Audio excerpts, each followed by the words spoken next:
há morte ainda no nosso país de disputa de terra. Sede, como eles sentem sede, os índios também sentem sede. Se eles sentem fome, os índios também sentem fome. Não se considera que aquilo ali é terra indígena. Tem um povo que vive ali. Sempre defender aquele povo que sofreu embaixo de um barraco, queimaram seus barracos, muitas vezes surraram, mataram, pincharam na água. Não vai ser uma decisão que realmente, né, vai fazer com que eles parem de lutar. O marco temporal é mais uma violência contra os povos indígenas. Esse assunto fez parte da Assembleia do Conselho Indigenista Missionário, o CIMI Região Sul, em Águas de Chapecó, no final do mês de julho. Confira as entrevistas. A Assembleia do CIMI ela é realizada anualmente, né? Então essa foi a 41ª Assembleia. Então todos os anos o CIMI se reúne para justamente avaliar as atividades realizadas pela entidade, é claro, né?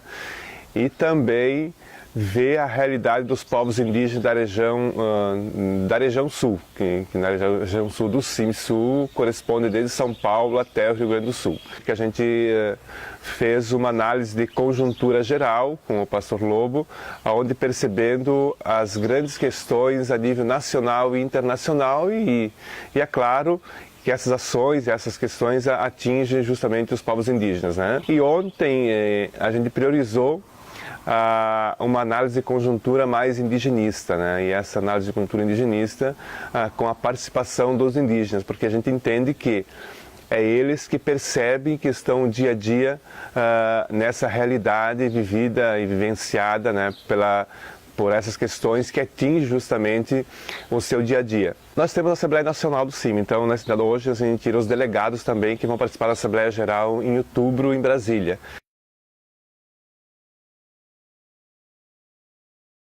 Na verdade, o golpe não é uma luta da esquerda contra a direita, mas é uma luta intercapitalista entre a burguesia interna, que construiu uma aliança com o governo Lula, onde o governo Lula favoreceu essa burguesia interna, financiando a formação de transnacionais para competir no mercado internacional e ajudou, através do BNDES, do investimento do Estado, toda a indústria da engenharia pesada e deixou de lado aquela burguesia mais aliada ao capital internacional. Esse pessoal aliado ao imperialismo estadunidense, né, a partir de 2013, então começam a criar as condições e a conjuntura favorável à retomada do poder, já que 4 eleições perderam para o PT. Então, em 2014, eles analisaram de forma correta que eles iam perder a eleição para presidente, então eles apostaram no Congresso Nacional, né, e tomaram 70% só financiada por 10 grandes empresas, fora os outros grupos. Então eles sempre têm em torno de 360 votos, que são esses 70% financiados pelas 10 grandes empresas. E a partir daí eles estão enfiando agora a goela abaixo o seu projeto, que é transferir o dinheiro dos pobres para os ricos, né, para os empresários. Todo o projeto do golpe é para favorecer o mercado, para que o mercado possa novamente garantir a sua taxa de lucro.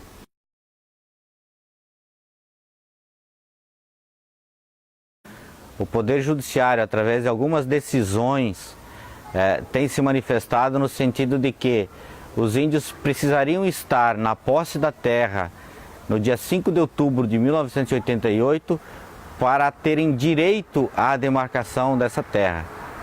E além disso, eles acrescentam que se os índios não estivessem na terra nessa data, eles deveriam estar lutando fisicamente pela terra ou pleiteando no campo jurídico, através de ações judiciais, a demarcação daquele território. Cujo sentido, enfim, objetivo desta tese é inviabilizar por completo e em definitivo todo e qualquer procedimento de demarcação de terras indígenas no Brasil.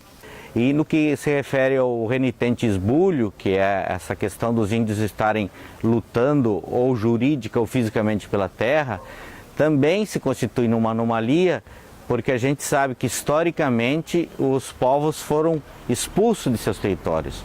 Então eles não poderiam estar ali naquele momento da promulgação da Constituição Federal pleiteando aquela terra, uma vez que dali foram afastados ou de forma violenta ou de um processo histórico de afastamento deles daquela realidade.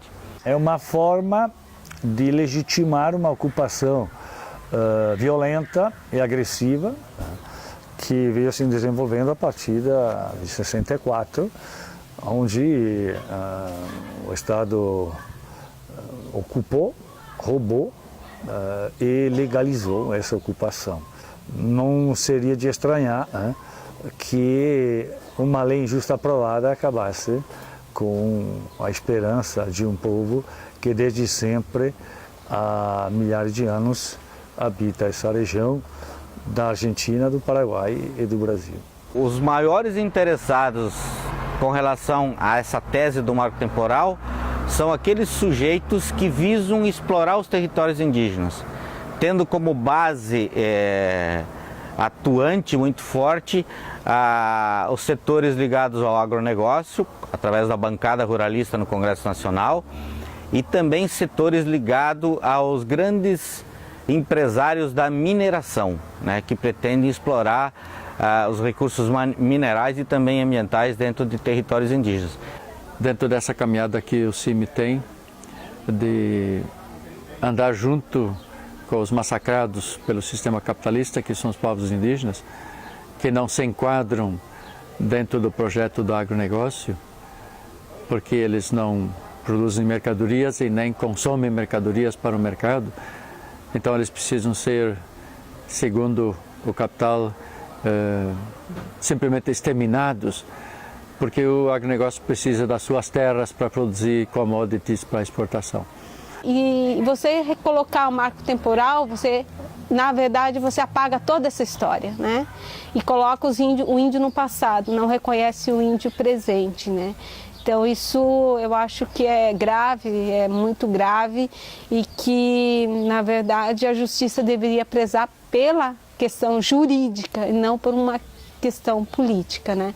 E a questão do marco temporal é uma decisão política, não é uma decisão jurídica.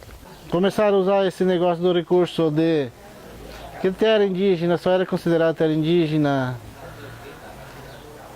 a partir que tinha índio morando em cima da terra antes da Constituição de 88, que seria o marco temporal, que hoje eles usam muito nos recursos que eles entram contra as questões indígenas, que eu acho que é o que eu falo, o marco temporal é a nossa história e a nossa luta, né? Quando os portugueses chegaram aqui, nós já, primeiro que viram eram os índios, né? Então, para nós, não é justo o marco temporal. O marco temporal, ela mexe mais uma vez para dar oportunidade para os grilagens dos deputados, que hoje estão lá com milhões de fazendas, né, enquanto que nenhum brasileiro precisa desse espaço, né? O marco temporal é para dar riqueza naturais para os órgãos, né, de outro país para matar nossa mãe terra. É essa maior pura verdade que eles estão fazendo isso. Mas ela é inconstituição. Ela não vale para nós. O que está valendo para nós é dentro da Constituição brasileira, que garante o espaço físico e cultural dentro desse país. Então, a gente luta por isso. E nós vamos continuar lutando para isso. E estamos organizados.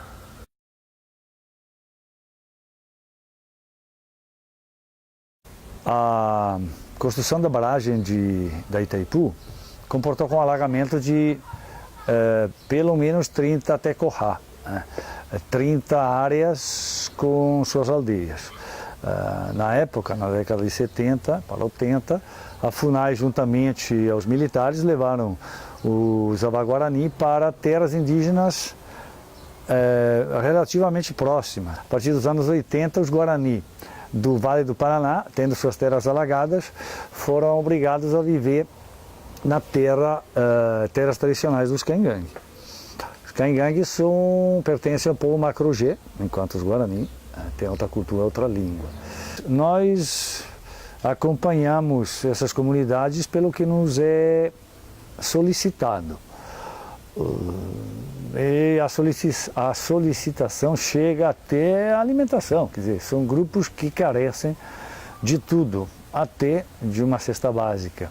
São 29 terras indígenas no estado de Santa Catarina, dos povos indígenas Caingangue, Xoclém e Guarani. No caso específico da terra indígena Morro dos Cavalos, quem entrou com o processo contra a regularização dessa terra é o estado de Santa Catarina. O procurador-geral do estado, ele entrou com o processo questionando a regularização da terra, né? Fora essas terras, tem as terras Guarani do litoral norte, que recentemente, agora no primeiro semestre, na verdade em maio deste ano, o Tribunal Regional Federal da 4ª Região de Porto Alegre, ele anulou as portarias declaratórias, alegando que os índios não estavam na terra em 1988, né, colocando marco temporal. Na verdade, os indígenas eles foram utilizados para ocuparem esses locais, as pessoas deixavam os Guarani morarem nesse local e quando eles não queriam mais os índios, eles faziam 2, 3 plantações, aí já expulsavam os indígenas dali, né, e aí eles tinham que ir para a beira de estrada ou procurar outro local para viver. E ali no Vale do Ribeira, a gente tem uma situação assim de várias comunidades que têm uma espiritualidade guarani muito forte. Alguns consideram que não são os Guarani que têm direito. Eles têm que sair para que a natureza seja conservada, né? E os Guarani, e nós também do CIMI entendemos assim, na verdade a unidade de conservação vem depois, né? Depois do direito originário desses povos ali, né? Aliás, está mais do que provado, já tem estudo a respeito disso, inclusive, que aonde mais é conservada a natureza e o meio ambiente é onde vivem comunidades indígenas ou outras comunidades tradicionais. Muito mais até do que em unidades de conservação, parques, essa coisa toda, né? E então, na verdade, essa questão de ter uma unidade de conservação para proteger é uma falácia, né? Para poder encobrir o quê? A negação do direito dos povos ao seu território. Eu penso para a sociedade, será que soja transgênico, o envenenamento da terra é importante para a saúde brasileira, né? Será que é importante isso para a sociedade? Será que é isso que a sociedade precisa? Não, não precisamos disso. Nós precisamos proteger a nossa mãe terra. Que esse vereador, o pai dele, tinha barca lá dentro da nossa terra, que atravessava os carros. Fizeram uma sarja de mim, dizendo que se eu quisesse terra, eles iam me dar 7 palmos de terra. E era o mínimo que eles podiam fazer por mim. A única gente se achou ofendido entrou com ação, né?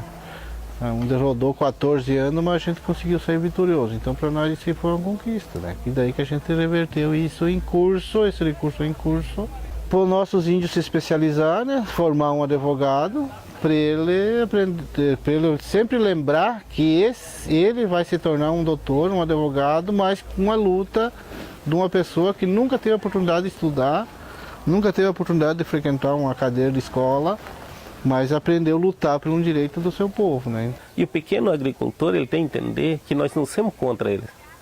Porque o governo brasileiro, ele vendeu para o pequeno agricultor. Ele vendeu. E ele tem direito, né? Direito de indenização, direito à terra. Isso está na Constituição brasileira. Há morte ainda no nosso país de disputa de terra, né? O próprios ministros mentindo para os próprios índios que vão resolver o problema do índio, que vão resolver o pequeno agricultor. E acaba dando conflito. Quantos índios não morreram? A casa dos índios foram queimados, as ocas foram queimadas, né? Quantos nossos peixes não foram mortos? Quantos nossos pajés não foram mortos pelo próprio governo? Eles acham que os índios, quem tem que responder as coisas pelas comunidades indígenas é a FUNAI. E a gente sabe que não está dando mais certo isso, que nunca deu certo. Tudo que é conquista das comunidades indígenas é puxado pelos índios, pelos caciques, que se sentem obrigados, muitas vezes, a travar uma luta para conquistar seus direitos. Claro que daí vem justiça, processa cacique, prende cacique. Eu fui várias vezes preso por causa de luta. Mas se for tocar de novo preso por causa de luta, eu vou, porque eu vou com orgulho, porque eu estou lutando por um povo sofrido, abandonado. Nós não estamos pegando o Brasil todos, nós estamos lutando por um pedacinho para sobreviver. Nós começamos a luta da demarcação da terra em Saudade, Cunhaporã, que é a terra tradicional Guarani. Nós, o ano passado, foram expulsos. Nós retornamos, fomos outra vez expulsos. E fomos a terceira vez, fomos expulsos de novo. Daí levaram nós para Nonoai, né? Na terra dos Caingangue. Então a gente tem essa esperança ainda que para voltar lá. Fomos bastante violentados, né?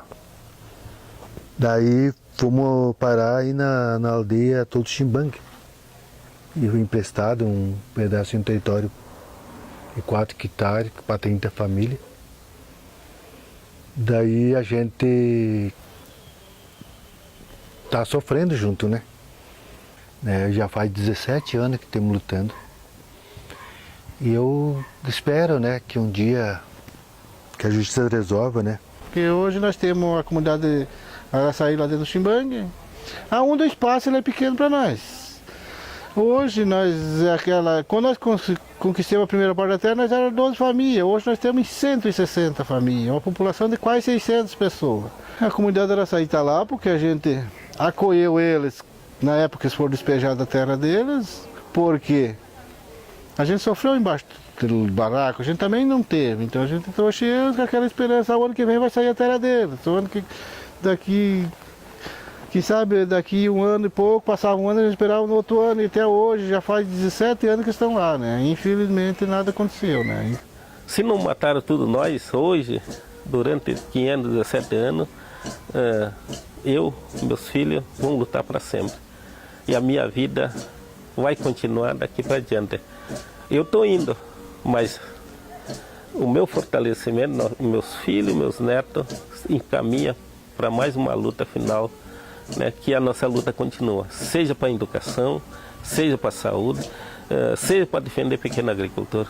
Vamos ser companheiros nesse sentido. Então nós estamos preparados para qualquer coisa que vier, né? E a luta não vai terminar, porque é há 517 anos que nós viemos lutando. Perdemos tudo que nós tínhamos, conseguimos partes de volta. Então para que nós vamos desistir?